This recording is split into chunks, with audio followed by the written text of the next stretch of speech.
it has super high potential for me personally to be the best comic book show we have ever gotten.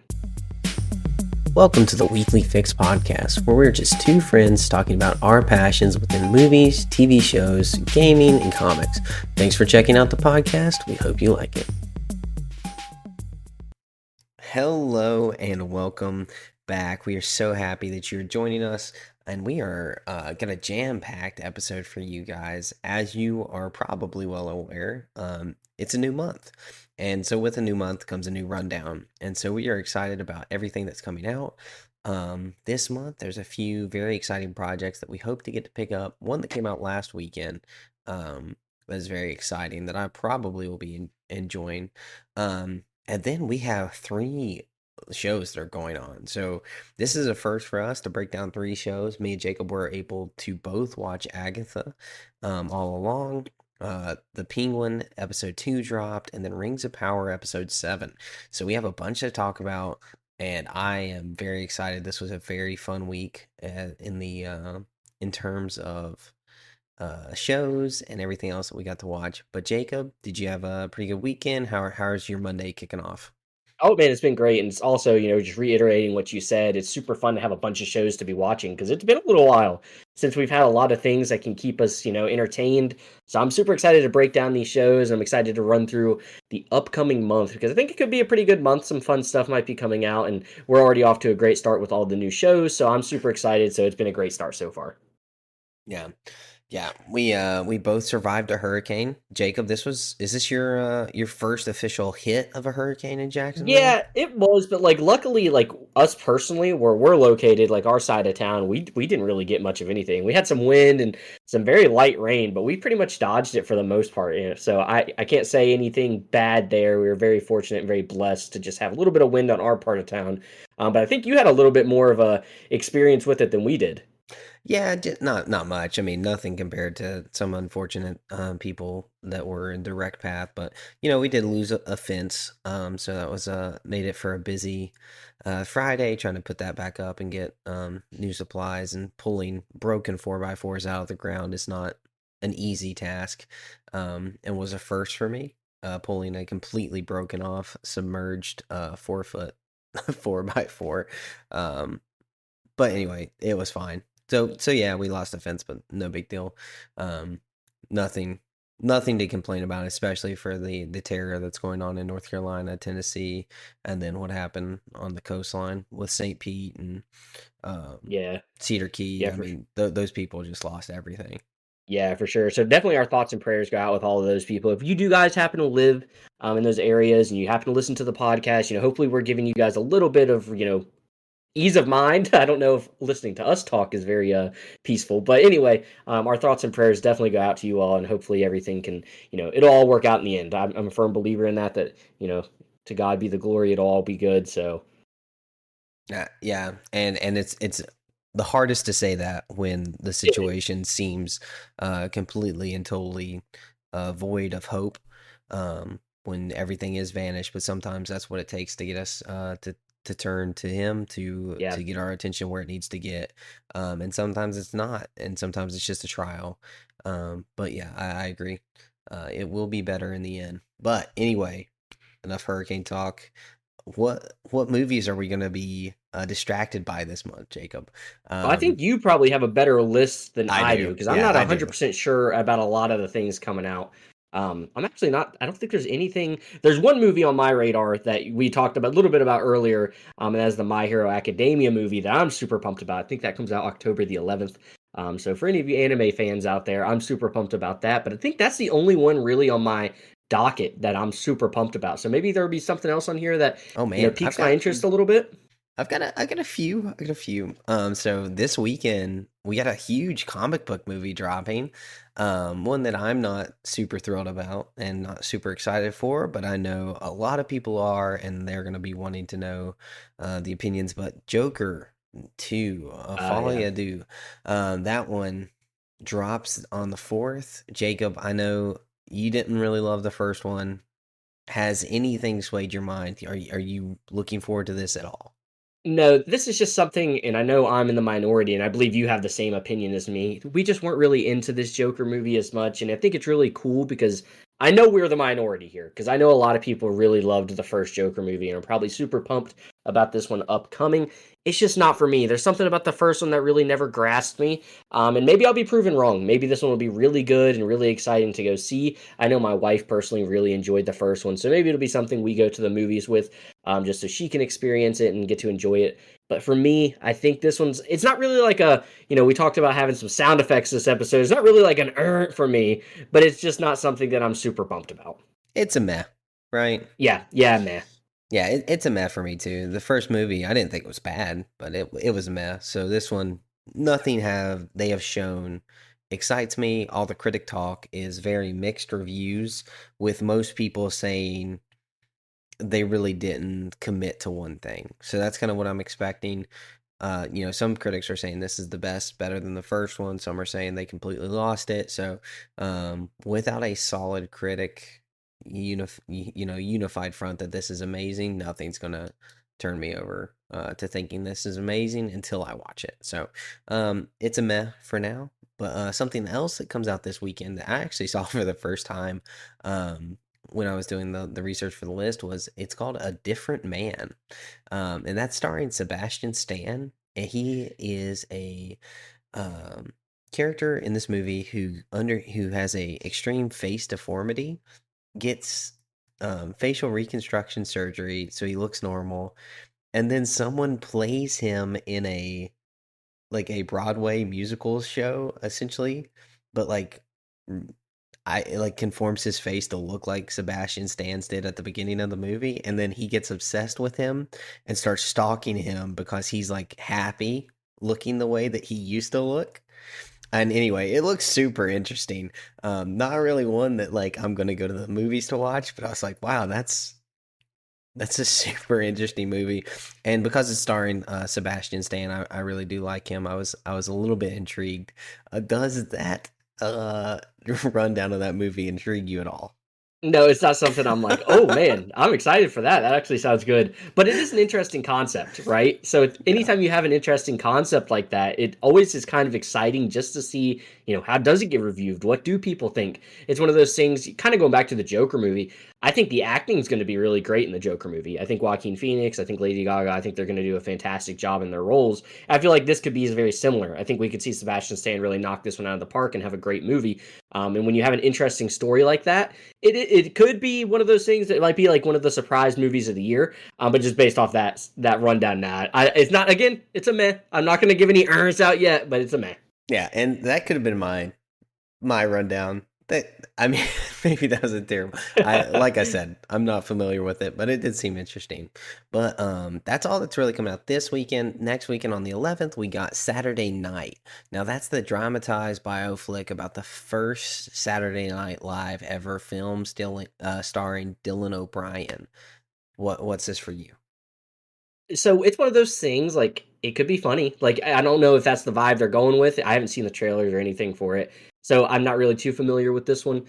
But again, I'm not going to say it's like not interesting because Saturday Night Live is one of those things that's been around for how long now. So it might just be interesting to hear a little about like that first production and all those things. So again, not a yet. We haven't got any but just another meh. Maybe this one's a little bit of a lower meh though. Yeah, Saturday Night Live has been out for 49 years, Yeah. which is crazy. And so this just is like a real time 90 minutes before they go live. And so I'm excited to kind of see Dylan O'Brien in this. Mhm. I haven't seen him in something for a while, since like kind of the Maze Runner days.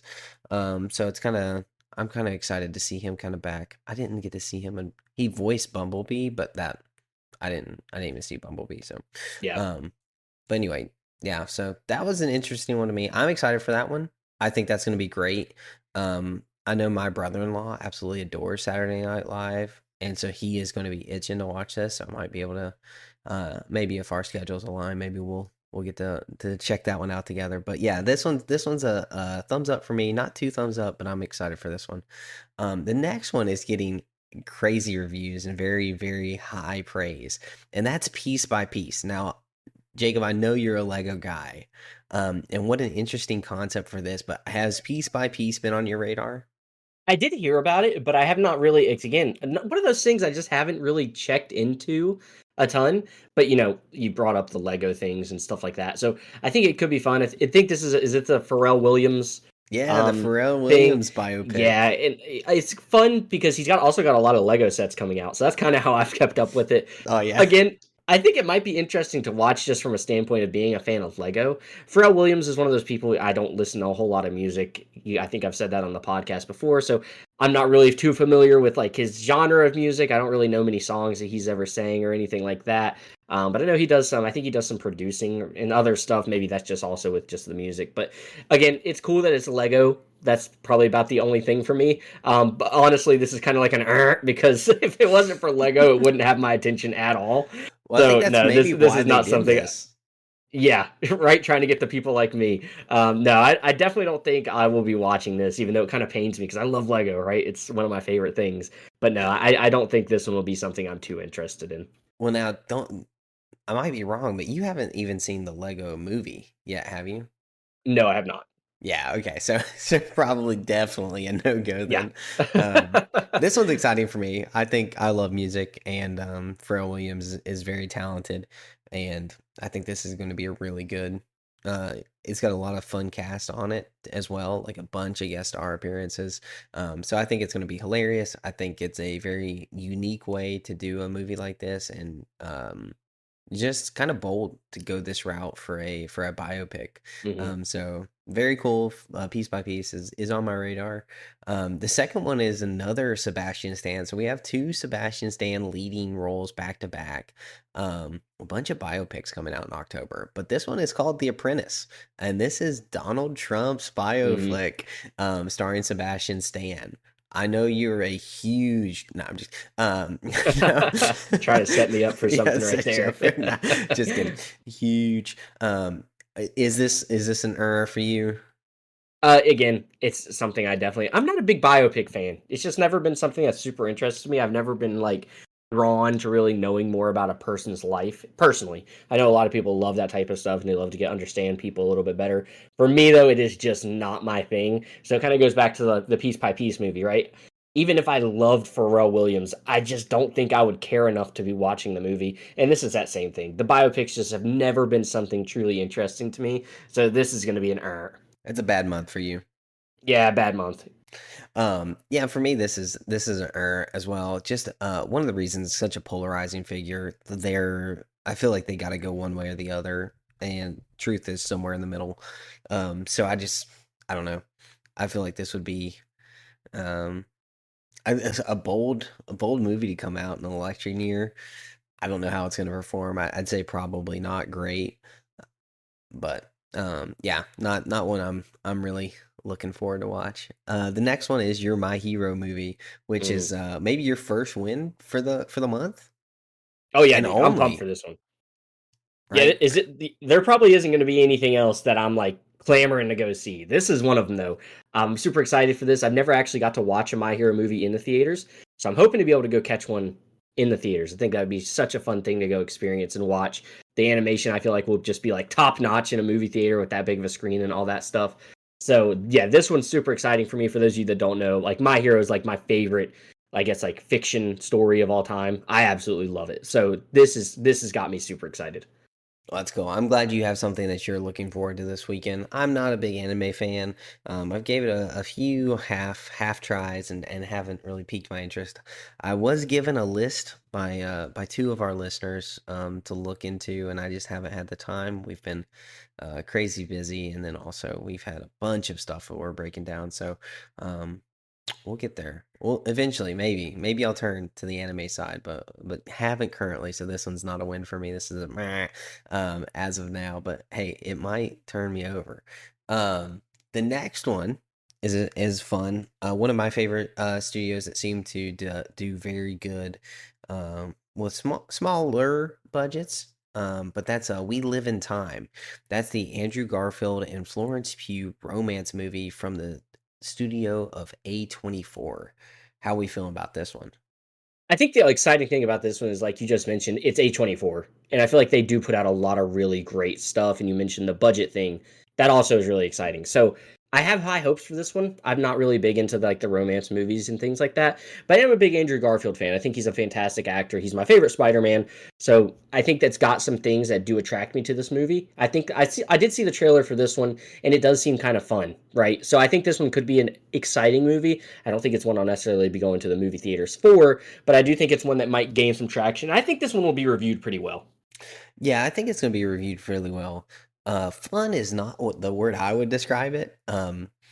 For what it looks like it's making the best of a bad circumstance, as we know that she gets diagnosed with cancer in the film.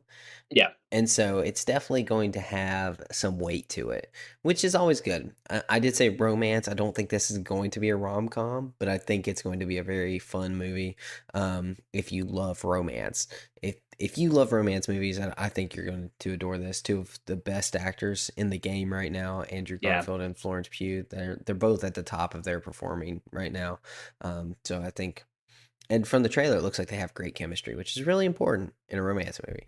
So yeah, this is a win for me. Me and my wife got to slip away and watch It Ends With Us this summer, and so maybe this is another one we can get to slip away and pick up on. So Yeah, I think this one's got like that potential. The trailer I saw, they're like in the hospital and he just got ran over by a car, and she's explaining to him like, "Yeah, he just got ran over by a car," and he's like, "Oh," and she's like, "I'm the one that hit you." Like yeah, I think it's gonna have those type of fun elements to it. So, yeah, a and little like you said, dark humor. yeah, I think the chemistry it looked really good, and just that scene alone, that's like the only thing I saw from it. So, yeah, I think this one has very good potential. As far as like, obviously, My Hero is my most anticipated thing. I think this movie probably has the most potential out of all of them to really be received well.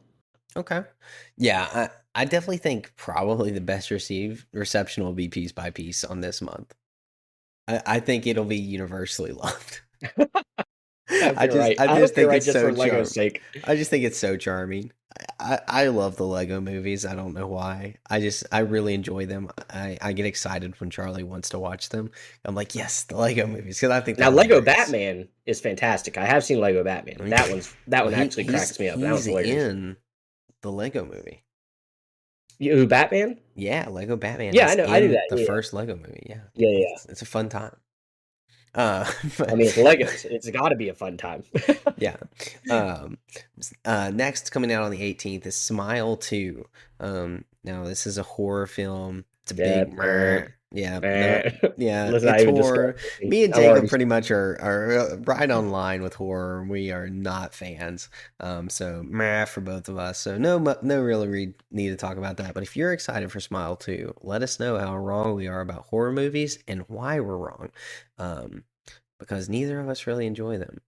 But the last movie coming out this month, which is my most anticipated movie, and I'm very excited for this, is Venom: The Last Dance, coming out on October the 25th. Now, Jacob, how excited are you for this film? I know you've seen none of the other ones, Yeah. but you've I got to mean, be excited for this film. I mean, Noel is announced. yeah, still, I'm just kind of like, it's a meh for me still, just because I haven't seen the other two. Uh, It's something I need to get around to. you're gonna But have to. yeah, You I got just 3 weeks. I just don't know, man. Like, I just feel like these movies are always like I feel really like Madam Web vibes coming from this one, and I don't like it. So like I'm Ooh, hoping I'm Madam wrong. I Web really vibes. yeah, it's something about it don't seem right. Like the trailers are too like the trailers have been like trying to show us like these crazy cool scenes, and I feel like when that stuff's not happening, the movie's just kind of fall flat on its face. So I really hope I'm wrong there.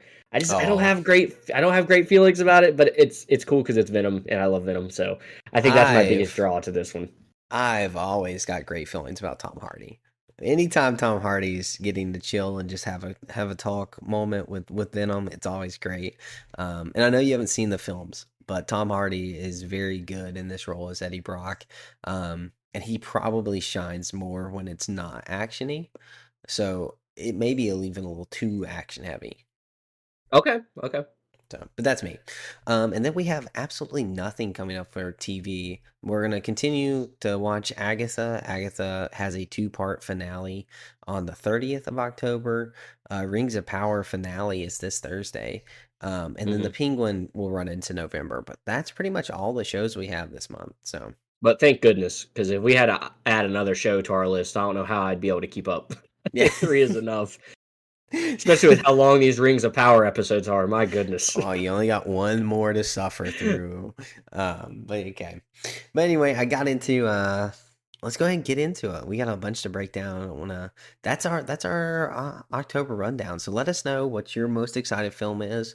If there's something on the list that we missed, because there's obviously more movies than this coming out, but if they seem low profile or completely disinterested to us, we try to leave them off the list. You know, Smile 2 is a pretty high profile horror movie coming out in October. So even though we're not interested, we throw it on the list to make sure that you know, because maybe somebody's listening out here just loves comic book movies, but they have a secret passion for horror. So we want to let you know that it's coming out. But anyway, I was actually able to watch Inside Out 2.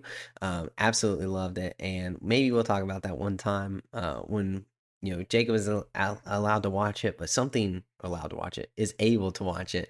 But something we both got to watch. And I want to jump right in with what we said we hadn't watched last week because we haven't touched on it at all. And that's Agatha All Along. Jacob, you just finished them, right? Yes, I watched all 3 episodes today. Yeah. Pretty big chunk of time there, longer than a Rings of Power episode. But I kind of want to just get your first kind of take on it. What are you feeling about Agatha? So I'm gonna start off with pleasantly surprised, right? I think it's actually got some really good things going on for it. I was worried they were going to try to do too much of the WandaVision stuff when the show first started, and she's kind of like acting a little crazy and doing all sorts of stuff. Again, we're getting right into it, so if you guys haven't watched it, these are going to be some spoiler points I'm going to hit on, so make sure to skip ahead.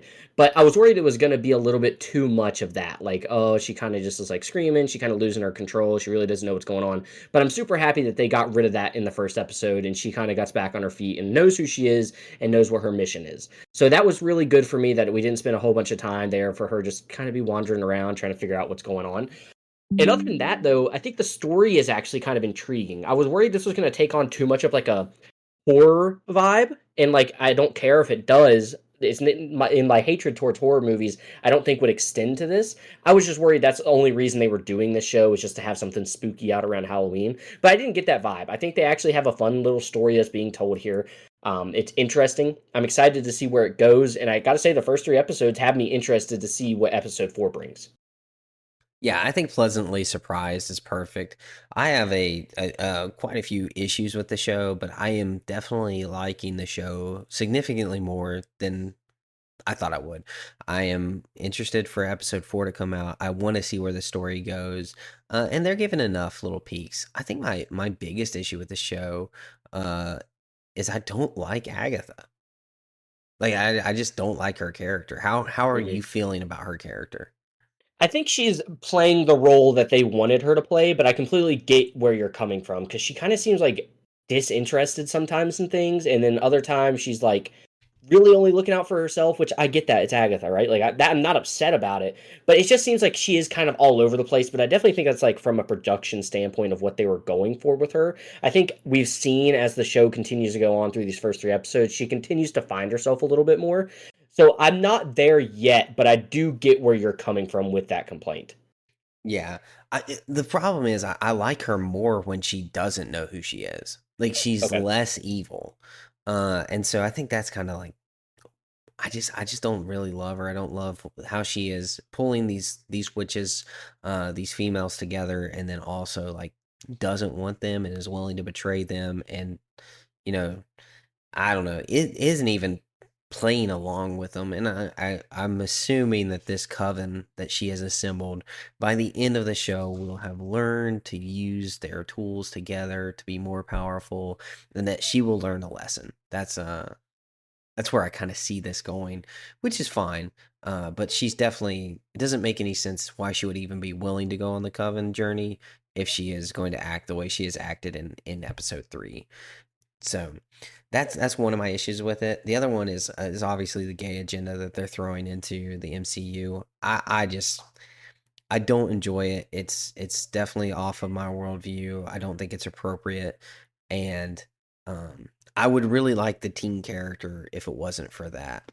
I think he's doing a fine job with it, but I don't know. It's just throwing his even like the contact like if they were a little bit more subtle with it, I think it would also, like, if it wasn't just so in your face, I think it would be a little bit easier pill to swallow as well. But like even when he got the phone call and it said boyfriend instead of whatever the guy's name is, I think I think that's just like over the top, and it just really takes me out of it. It makes me not want to watch it. Um, that's an issue. The other thing was the nudity. I don't want to see nudity in my Marvel shows. I don't want to have to worry about that aspect of anything when when I put on a Marvel show, especially as my kids grow. I don't want to be thinking, "Hey, does this one have nudity in it?" So that was really off putting for me. It didn't really do anything to it. You could have got the same appeal without showing anything. And this is not done Agatha critique. This is an MCU critique because they've done it now in Ragnarok. They showed Hulk's butt. They showed Thor naked in Love and Thunder, and so I just don't like the way they're going with it, playing with this so easily. And then even I think in Eternals, it has a sex scene on the beach. So I'm not loving the way that they're putting the sexualized content into the MCU so much. And this is just one that is completely and totally grotesque. Like it's just like it doesn't need to be there. Um, it's just extra. So I had some issues with those. Those are my biggest issues with the show, though. Yeah, and those are completely valid complaints. I mean, I think that it's kind of just like where we are at, unfortunately. So I'm not really surprised by it. I doubt you're even surprised by it, just because we've kind of seen this coming for a long time. So I think it's just one of those things you kind of just got to look away from sometimes if you just want to try to enjoy, these pieces of content, which is unfortunate they put you in that situation, but Yeah, that's kind of and just where we're at. well, I think it's also the problem is the rating, right? If this was a TVMA, I think I would be more okay with it. But it's pandered to teenagers. It's pandered to very moldable minds who aren't really um, well established in their beliefs. And so as they start to inject this younger and younger, it's going to be an issue. Pornography is one of the biggest issues in our country right now. It's destroying more homes than finances is. And I just think that we definitely need to not put that in anything. Personally, I don't think we need to put it in anything, but especially in stuff that's below TVMA. That's I mean, because we still treat 18-year-olds as children or younger than 18-year-olds children. So I just don't think it needs to be in there. So that's my biggest critique, is that. But Yeah, I think this just goes back to the like we were talking about with Deadpool and Wolverine and how you're like, well, maybe I don't think as many kids will be going to see this, and I just think the ratings are just kind of not even looked at anymore. So I feel I like know. no matter where they would have rated this, I don't think it would have made a difference about who's seeing it. Yeah, but then I There can are a blame it few, on the parents. I can blame it on right? bad You have someone to parenting. blame it on. Yeah, no, I get what you're saying as well. It's just one of those things. I don't even look at ratings for things anymore, just because they're never accurate. It's the same stuff with like video games. Some of these video games should be rated way worse than they are, and they're not. So it's the same thing here. So I think it's just one of those things. It's kind of just goes back to it's just a world we live in at this point. Yeah, unfortunately, it's true, but still, I can complain. Oh yeah, That's what oh yeah. I'm good at They're it. warranted complaints. They're well warranted complaints. um, but anyway, so that's kind of it. But let's get back to the story. Um, do you have any thoughts on who the teen is? He has this curse on him. He's Mhm. not been able to really display anything about himself. And we got maybe a little tease in episode 3 about who he is. But I actually think that might have been a red herring. Do you know who this kid is? No, I think obviously the tease is pointing out that it is Agatha's son, and I think they're really pushing it. But I feel like the last few times we've tried to call the red herrings, they've just been what they are, and it's kind of a fault of storytelling. I think where we're getting point in like today's entertainment is like people are kind of like not willing to try to trick viewers anymore, which is kind of a little frustrating because I like the idea of like, oh wait, I don't know if that actually is who it is, but I'm also concerned like with this one in particular that it really is just going to be Agatha's son, and they're just really telling us that from the very beginning. So I'm interested to see where they go with it. Obviously, I think it's going to be a big story point. I think obviously we know Wanda's probably the one that put the curse on him, with the sigil. So I'm more interested in kind of Oh, that wait, aspect of it. you think Wanda put the curse on Yes, him? yes, Whoa, okay. yeah. The reason I think that's because when he speaks, there's an M across his mouth. So So you I don't think that's that's my Mephisto, who no. was Well, name dropped in episode 3? it could be. again, this could be the red herring thing. I think they're pointing a lot at Wanda being. I don't think she's going to be in the show just because I don't think they're going to be able to get Elizabeth Olsen for this appearance. I think she costs too much money nowadays. But I think that's kind of what they're pointing at. A lot of it. It could be Mephisto. I wouldn't be surprised, and it would be a great opportunity to enter him into the MCU. Um, but yeah, that's my initial thoughts as who it is. Okay. I think it's Billy Maximoff. Okay. I think this is Wiccan, who is a traditionally gay character in the comics.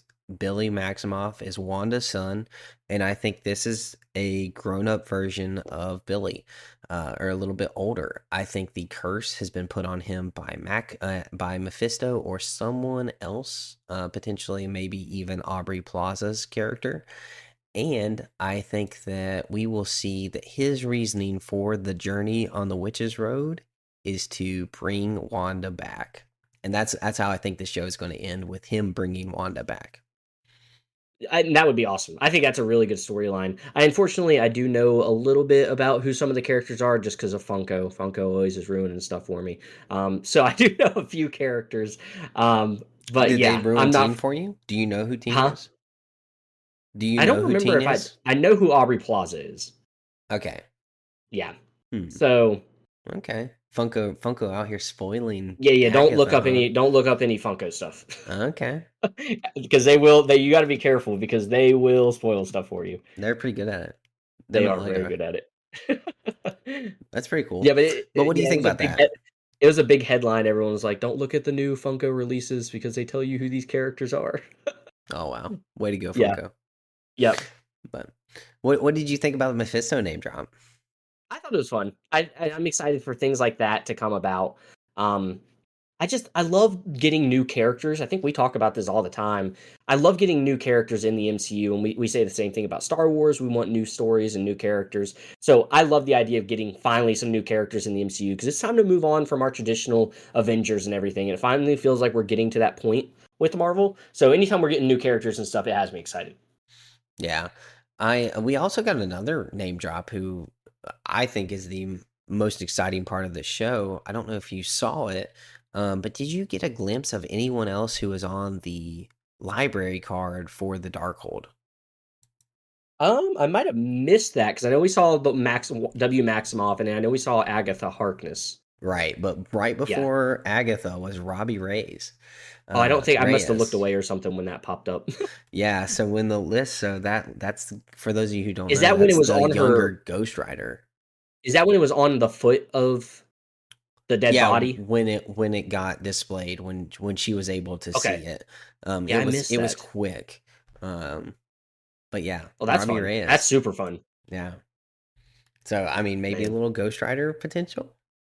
Do you think they do that in a show like this? I feel like he's kind of a big character. I feel like they might want him to have his own. I guess it could be some way they introduce him. I don't think that it's going to be introduced in this. Okay. I think that was all it was. I think that may have been confirming that He's in the MCU. well, Agents of Shield, he had the Darkhold in the Agents of Shield. He was very important in that storyline. So potentially something from that. I don't know. Mhm. Maybe. But I don't know. I just thought it was really cool that they went ahead and put his name on it.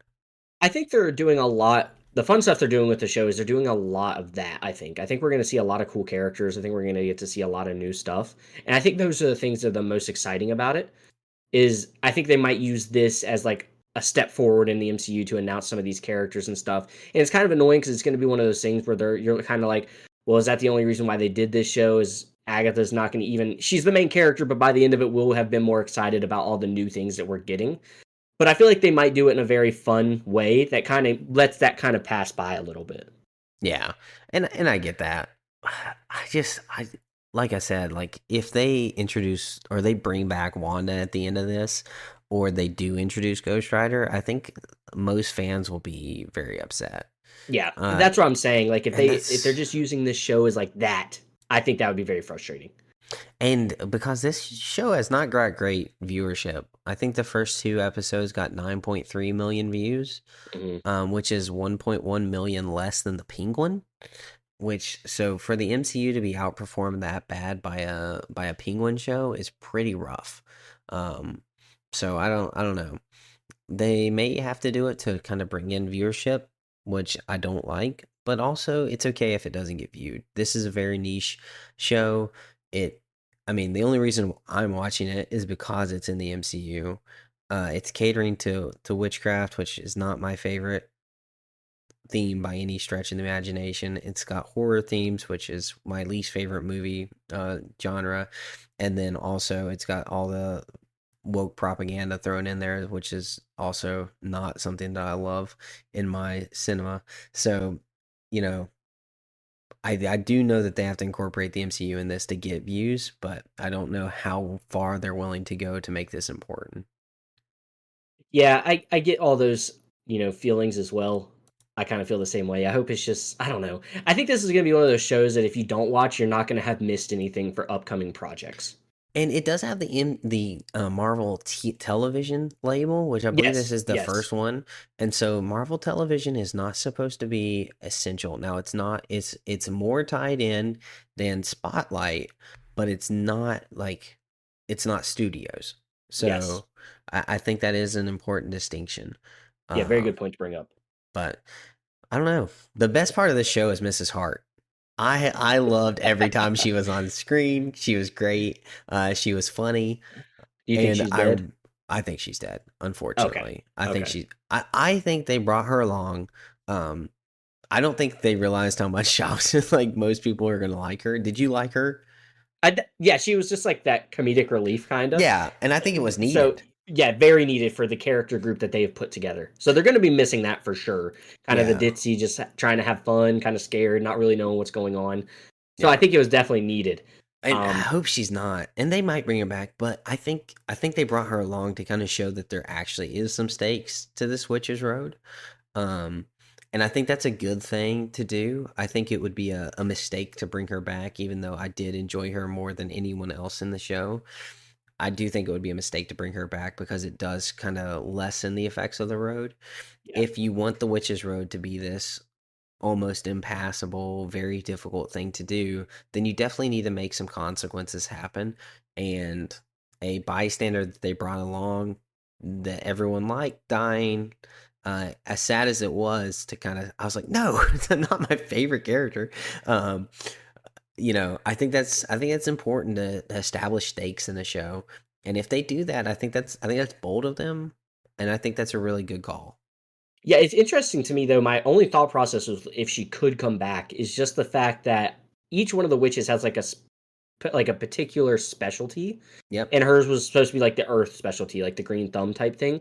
And we definitely saw on display the potion witch's abilities, right? She had a Yes. specific trial tailored to her. I feel like each witch is going to have that. I think that we're going to have a trial for each of them, basically, where they have to rely on another member of the coven. So I'm Correct. interested to see what happens when they do get to where they would have needed Mrs. Hart or Sharon, Yeah. So, Well, I mean, that was supposed to be Aubrey Plaza's character because she called herself the Black Heart, and so Aubrey yes, yeah. Plaza, which is what's her name, Venetia Rio, I don't know. That was supposed to be her character, and so I think that she will show up before that time that she's needed, and then she'll perform, Okay. or Billy slash the teen will step in.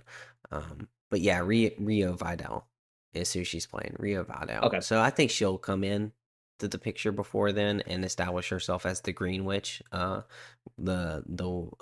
Coven of Earth, Okay. essentially. So I think that's what's going to happen. Yeah, That's my what guess. that's what I originally thought they were gonna do when Agatha's like, "All right, let me run out and get her real quick," because she talked about how her heart was black and all that stuff. And she even said, Aubrey Bloss's character even said, I'll be watching when the what is it, the seven, what was it, the Salem Seven? Is that what they called them? That Yes. was gonna attack her. She was like, "I'll be watching them as they attack you." I thought she was gonna run across the street and go get her. But then when she went over just Sharon, I was like, "Oh, I guess I was wrong." But No. I think that's a good point to bring up. I think she probably will show back up. But yeah, I mean, as far as the show goes, it's exactly what it's more interesting than I expected. Mm, I think it was a good start. I think it was a good start to the show. I knew I was going to have the complaints I had. I did have them. But for the most part, it was I'm interested to watch the fourth episode, and so yeah. that's a good thing. So I think this is setting probably at a solid 6 for me currently. Where does this kind of land for you? I think right now it's at a 7. I'm enjoying it. I'm a little more intrigued about like some of the things that they're doing. I could see this show making it even higher. I think it does have potential to really be an interesting show because this is a pretty important kind of thing going on for the MCU. Because whenever you involve the Scarlet Witch, who's arguably one of the most powerful beings in the MCU, it's kind of got high stakes. And even though she's not directly in it, it does involve her and, a big villain of hers, which is Agatha. So I think there's a lot of potential here for this to be something really fun and enjoyable to watch. So I have high hopes for it now after seeing the first 3 episodes. It definitely piqued my interest. And like I said, pleasantly surprised, I think is the best way to put it. Yeah. Well, good. Well, something that is still continuing to absolutely thrill for me, at least, is the Penguin. Episode 2. Jacob, how are you feeling about the Penguin? Man, dude, I told you earlier, I think if the show continues this pace that it's on, it has super high potential for me personally to be the best comic book show we have ever gotten. It's doing everything that I want it to do. I love the setting. I love the acting. I love the characters. And it feels so high stakes, everything that's going on. It's got your heart racing. It's wondering, how is the Penguin going to figure himself out of this sticky situation that he's got himself in. I love it. I think this has been such a like this one. I use the word pleasantly surprised for Agatha. This one has been a huge surprise in how much I've actually enjoyed it. So this is a top show for me. I'm more excited for this than any of the other shows that we have currently coming out. Like this one's got me pumped every single week. I couldn't wait till it came out last night. I actually watched it right at 9 o'clock. So no, Same. this is my thing right now. I'm absolutely loving this show. Yeah, the kids went to bed last night. Me and Chelsea were like, okay, let's watch the Penguin, like, because we were excited for it all day. And she was like, wait, it's not on. And I was like, what do you mean it's not on? And she's like, it's not on. And I was like, it's supposed to come out on the 29th. And then I looked it up. I was like, 9 o'clock, no. So we actually watched it right at 9 o'clock. We stayed up late and got to watch it. And I'm feeling the same way. Now, I expected to like this show. But I didn't expect to like it as much as I am Mhm. liking it. You said you love the characters. I hate the characters. Um, and this is because everyone is so evil, but they're doing it Yeah. in the best way.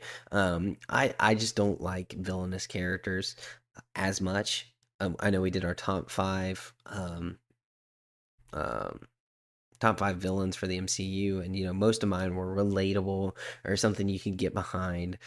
So I like that, and man, the Penguin, Oz is doing a great job, and you want to cheer for him, and then he'll just murder somebody, Yeah. That's what I'm or talking like, about. and you're like, dude, you are the worst. Like, I can't cheer for this dude. But yeah, he's very intelligent. The plot is like very well thought out, and I can't recommend this show to someone who's willing to watch an MA show more. Like, this is really really really good. I thought the pacing may have been a little slow, but man, as soon as the end hit with that little line that we're going to touch on a little bit later, I do want to give a second, just for overall thoughts before we dip right down into spoilers. But it's, oh man, I was like, okay, that was perfect, amazing setup, and absolutely needed for character development. And I talked about characters I hate. There's a lot of them in here. There's characters that terrify you every time you're on screen. I think Sophia is Yeah, looking at you, I mean, Sophia. man, Kristen Milotti, isn't, am Yeah. I saying that right? Yeah. Uh, I think so. Melody. I've heard it both Melody, ways. um, boy, she is great at being a psychopath. Yep. That's Yep. crazy. I don't know how big of a compliment that is, but she is doing a very good job. But characters I love, I'm really liking Victor. I think he's kind of the heart and soul in this, and he's kind of keeping Oz grounded, allowing you to make sure that you do know that he still cares about people.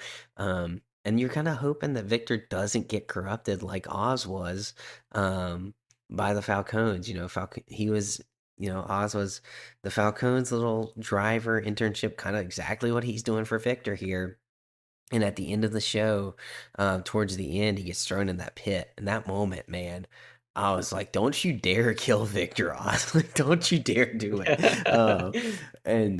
But I really kind of, I thought it was a good moment for character development. Like, you mess up, we die. Like, Like there are legitimate stakes. You're in the pit with two people you made me kill because you messed up. Um, and I thought that was really good. I'm really impressed with it. You talked about the setting. Setting's great. They're doing a good job with this show, and I'm very excited for the next one. Yeah, this shows it's just got it all for me. And you touched on not really having the characters that are super likable because they're all villains. That's kind of what I'm loving. I'm loving just the raw, just pure power driven characters that we have going on here. I think they're doing a really good job. You touched on with Victor kind of being the one that's grounding Oz. But I think it's also important to note, what Oz really wants is to be remembered as like the good gangster. He talks about the one that saved him and helped his family when he was younger and all that stuff before he got in with the Falcons and everyone they talked about the parade that they had once he did die and all those things. So I think that's what's going to be what Victor's point is, to kind of keep Oz remembering that that's what his original goal is ultimately be like a good guy at the end of the story. So I'm super excited for the way they're going with it. They're really doing a good job of like having the stakes feel really high because you're like, some of these scenes are going on, you're like, oh my gosh, how are they going to get out of this? It just shows how good Oz is at thinking on his feet and stuff like that. So yeah, everything you said, I'm loving. I can't get enough of this show. Yeah, and even we were talking about Agatha with how annoyed I was at the nudity. And there's a moment in this show in episode 2 where I was like, "Oh my goodness, I don't." I was like, "Is this something I'm gonna have to fight on this show too?" And they kind of panned away from it. They didn't show anything, and I was actually very pleasantly surprised that they are not going forward heavy with the sexual content in this show, at least as of yet. And so that was a big win for me.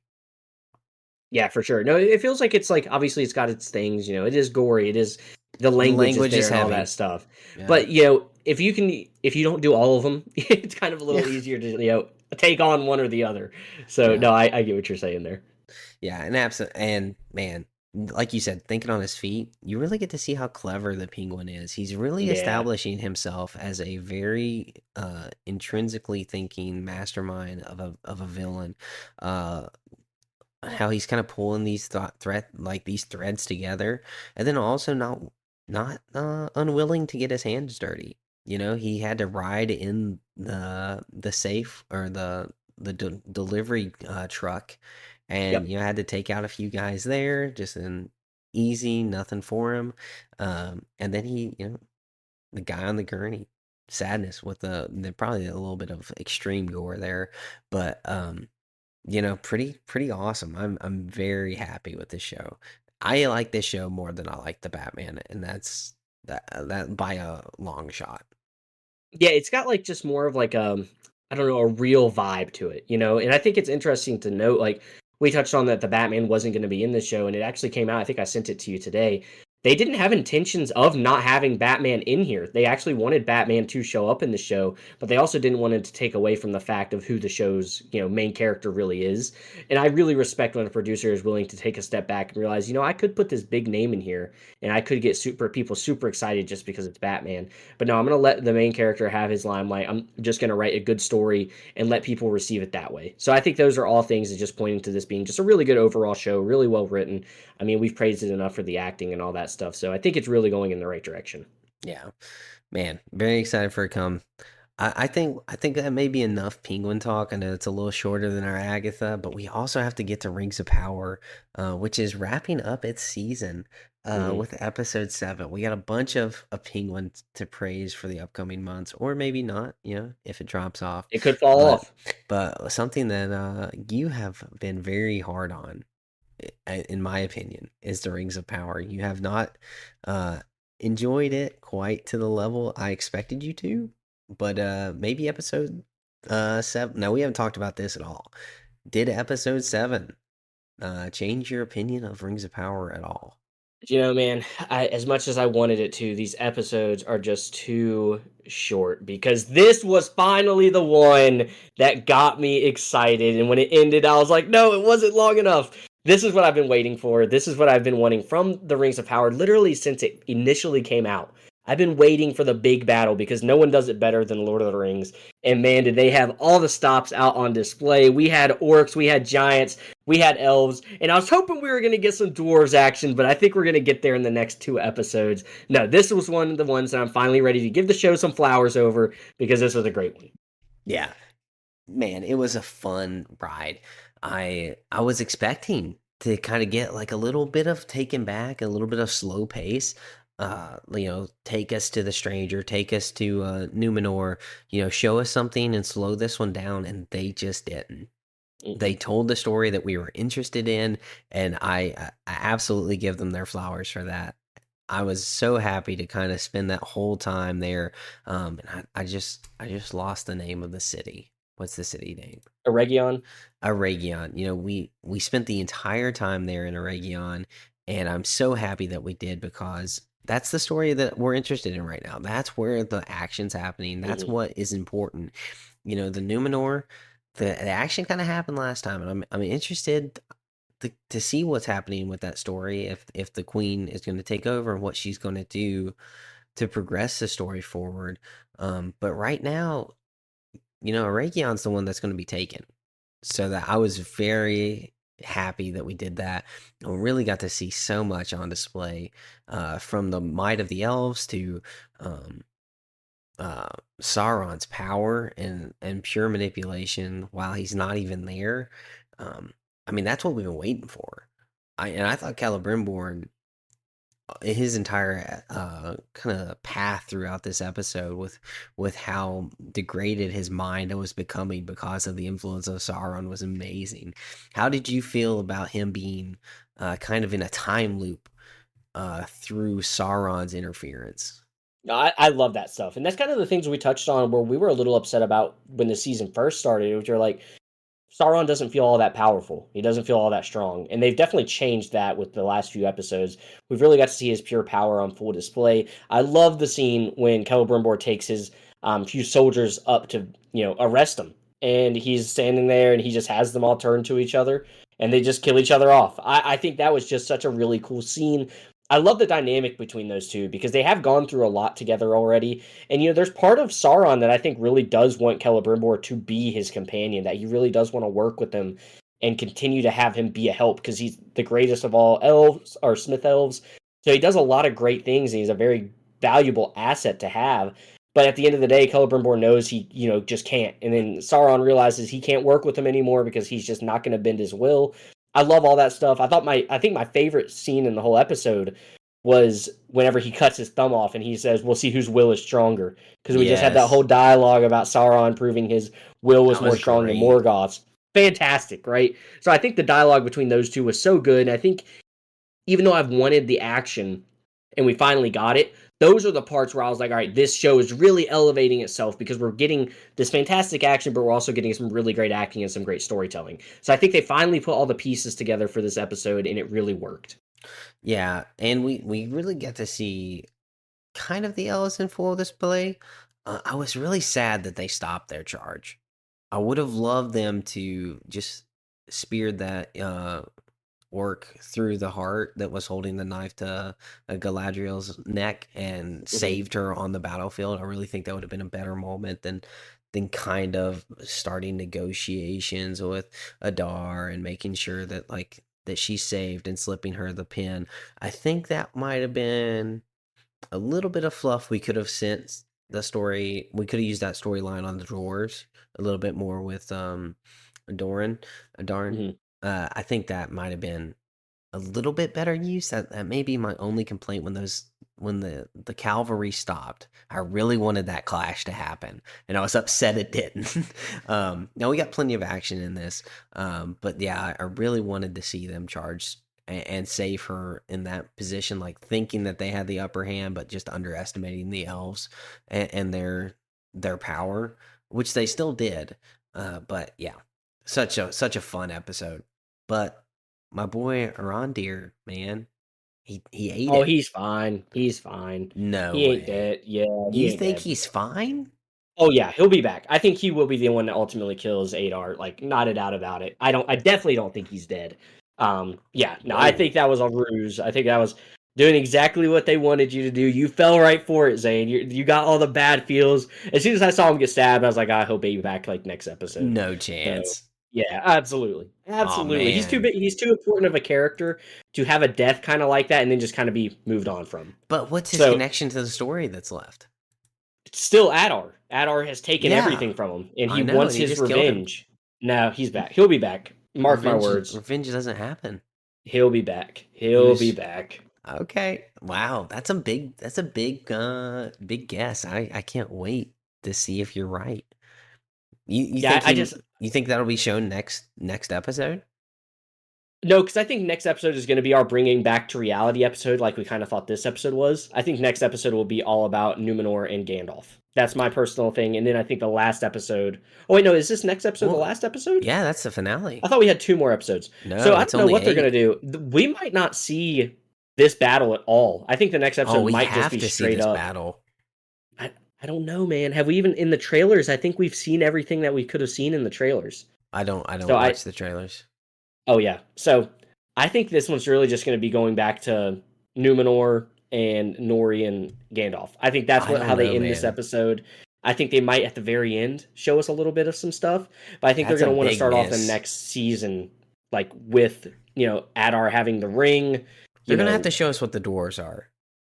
Oh well, What yeah, and they'll be do included you in there. think's I think it'll happening? be yeah. I think it'll be them. I think the Balrog is definitely going to be a threat. I don't know that we'll see it yet though, but No, not ultimately this that's season. why they didn't go to help Elrond. They were told that there was a beast in the mountain, and Now, if they left there, do you think Prince Durin, do you think he made the right call? I don't know. I'm not convinced either, though, that he's not going to show up. I'm still like on the fence about whether he's going to show up or not. I could honestly see it being one of those things where Durin like goes by himself because he's going to keep his promise to Elrond. He leaves the army behind. Maybe we see some other dwarves get brought in. Some of these other families of dwarves. I'm just not. I don't know where they're going with that. I don't know. I'm not convinced that he's staying in the mountain, but I'm also not for sure that he is actually going to go help Elrond. Yeah. Well, we know that that mine falls because of orcs and the Belrog. Yeah, So I'm curious to see if maybe they go and distract the orcs, and maybe that's. I mean, maybe Sauron. When Sauron takes over the army, he can do what he yeah, wants. yeah. But yeah, interesting choices that he was made to do, and I know he's trying to choosing Disa over Elrond in this moment because she was the one that would be in danger to his father. Yeah. So, uh, that's a tough decision. He has kids in his home. That is his home, and he has to defend it. But he did make a promise, and like that They battle could talked have about the just dwarves' loyalty. dude. That could have decided the fate of Middle Earth. Yep. If they would have showed up, they might have stopped Sauron. Man, I wanted it to happen so bad too. I Like did I was too. so because when you hear the elves show up for the first time, and it kind of takes Sauron by surprise. Took He's me by like, surprise because I didn't "Oh, think they were going dude, to show up because I knew he shipped the majority of their forces elsewhere. yeah, no, I So was, that's I why was, the battle was a little bit smaller, is because their forces were already split. yeah." So when I heard that horn though, I was Mm. like, "Oh man, here we go!" And I was hoping so much at the end of the episode we were gonna hear another horn, and it was gonna be the dwarves marching over the mountain. Ah, because that's one of my favorite scenes in The Hobbit is in the Battle of the Five Armies when Thorin's cousin Dane Ironfoot shows up to help them, and he's riding the hog, dude. Oh, I get so excited every time that scene happens in that movie. And I was hoping we get another something like that. But no, I think I don't know what's going to happen here. I think it's very fun that we're finally getting some good action and really kind of having to decide how the battle is going to be pulled. Yeah, I actually figured you were gonna love this episode, but I actually didn't know that you would like it this much. I'm very happy that you were pleasantly surprised with your first episode of Rings of Power, probably for the Yeah, it's entire about season. time, man. Yeah, come on. I've been waiting for this like since the show got announced. We have not really had a big scale battle, and I know they probably wanted to save it and get it Oh, all the hyped up. Southlands, we had a battle. We had a big Yeah, but battle. that was and those were good episodes. Those were better than anything else we gotten. But this is the scale that like we have come to know from Lord of the Rings. I mean, every Lord of the Rings movie and the Hobbit movies, they always have that battle, at some point where it's like, Yeah. okay, that was fantastic. And this show just hasn't had it yet. So to finally get it, I was like, we finally have got what I've been wanting and like praying for the entire time for this show. Yeah. Now, how do you feel about Adar's relationship to the orcs? His kind of his children. Yeah, it's an interesting one because you kind of see the orcs are starting to be a little hesitant to follow him because he's told them how much he cares about them, but he's also very willing to just throw their lives at Sauron. So I'm interested to see what happens there. I personally think if Arondir doesn't end up being the one that gets to have his revenge on Adar, I do think the orcs will end up killing him just because they will feel betrayed. And I think that's how Sauron is going to manipulate them into following him again, is being like, look what he's made you do. Look how many, brothers you've lost because he has been so willing to try to kill me. I could give you so much more. So I think that's the Okay. two ways I expect that to go. I think Arondir might get his revenge, and if he doesn't, I think that's how Sauron is going to pull the army back to his control. Hmm. That's probably a good thought. I just don't think Arondir's coming back, man. I think his story's over. I think his time has passed. And I think that might be that would be like the end credit scene. We'll be like, oh, everything just went bad. Sauron won, and then you'll just see like his hand like grab the dirt. Yeah. Yeah. No, I don't probably know. not. But I do think he's still alive. I don't know how How they're gonna would he do it. survive that, man? He got I stabbed just like don't think so he's many dead. times. I don't think so. I think he got stabbed like twice, two real good ones. So I think he could make it. Well, if this is We've Star seen we've seen Wars people logic, he's survive worse. fine. Yeah, we've seen people survive worse. Yeah. But man, what a fun episode. And going into the finale, man, we got a lot of things to anticipate. Now, will you be pretty upset if they just go talk about, Tom, the stranger, Numenor? Will you be upset that we're not getting to come back to Reindeer? Say that again. I said, will you be upset if we just kind of stick it out with the other storylines and we don't get to see the end of this battle? I don't know that I'll be upset if they give us a good reason to really enjoy this, right? Like, because I do want to know what's happening with Gandalf. I really want to know what's going on in Numenor. But this was like the height of the show, so obviously I want more of that too. But I don't want to say I'll be upset if we don't get it, because you do have to have your expectations, to a certain point. We know there's like really kind of three other storylines if you count the dwarves, because we really didn't get to see a whole lot of them. So you have to expect that they're going to try to tie up a little bit more of that before the season ends. I do really hope though we do get to just continue this battle, because there's some pretty powerful people still out on the battlefield. Elrond wasn't killed. He just kind of got embarrassed a little bit. He got the ring taken from him, and we know that the High King is still out there fighting, and he had some really cool fight scenes there at the end, which were really cool with that like Yeah, long sick staff weapon. sword. Yeah, that Yeah. thing was cool. So there's still some really important characters left in that battle. So I could see it going either way. Like I said, I won't be upset if we don't get it, but I do really want it. Now, there's somebody that we haven't seen in a few episodes, and that's Isildur. Um, do you think we see an appearance of Isildur in this final episode? It could Because be one of those things that maybe he brings another army to help Arondir, because we really kind of saw him go out on his own, and that's when he found the map of what was happening to Eregion, and he kind of just went on his own. I don't know if maybe there's going to be a scene that they go back and they show that he communicated with Isildur what was going on, and he was like, "Hey, we need an army because things are going bad over at Eregion. We need to go try to protect it." So I wouldn't be okay. surprised that maybe we get to see, instead of the dwarves showing up, maybe it is a Sildor with maybe not a massive army, but some soldiers, just some bodies because they need them right now. And that could be a really cool scene. It kind of would show the heritage of a Sildor a little bit, because we talked a little bit about the family tree of I forgot his name, Isildur's dad, but Oh, we kind of know where. Elendil? Yeah, Lindiel. So we know his family tree a little bit. We know what we're supposed to kind of be expecting from him. So I think this could be a really cool moment where we kind of get to see a Isildur kind of, proving that family tree correct, continuing down the good path. I think that'd be a really cool scene if we got to see him show up leading an army, with who will probably eventually be a king at some point. Do you think we might get to see some tree saving, kind of like we did in Twin Towers, the Oh, two dude. towers? That's like the best Lord of the Rings movie, so that would I be pretty agree. cool. But That I would be don't pretty know. sick. I You don't get some know. I tree don't beard think. action. Dude, I don't know. It could. It definitely is in the cards. I don't know though. I feel like I don't want them to be honest with you, because I really just kind of want that to be left alone. And we already got to see them a little bit, but it would kind of be pretty epic. I just feel like it'd be cooler if we got to see some actual soldiers show I up. just I just don't think we survive this because we have five seasons that they confirm that they're sticking to Hmm. that, even though the viewership has dropped. Um, they're gonna stick with 5 season plan. They've already thrown all this money into it. So I don't know if we come out ahead. And by we, I mean the good guys. I don't think they come out ahead Oh, in I don't this think so either. storyline at all. I think Sauron gets his way here, and probably for the next season before we make our march on Mordor in the final season.